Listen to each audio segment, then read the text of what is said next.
Mar Castillo and Dr. Alex Amoroso. Ayan. So sila po ang kasama natin, magbibigay po kaalaman o information tungkol po sa Alzheimer's. Palakpakan po natin sila.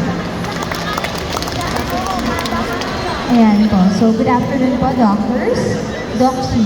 Ayan. First, Ayan. So, madalas pong nababanggit yung Alzheimer's disease. Maraming tao ang nagbabanggit niya.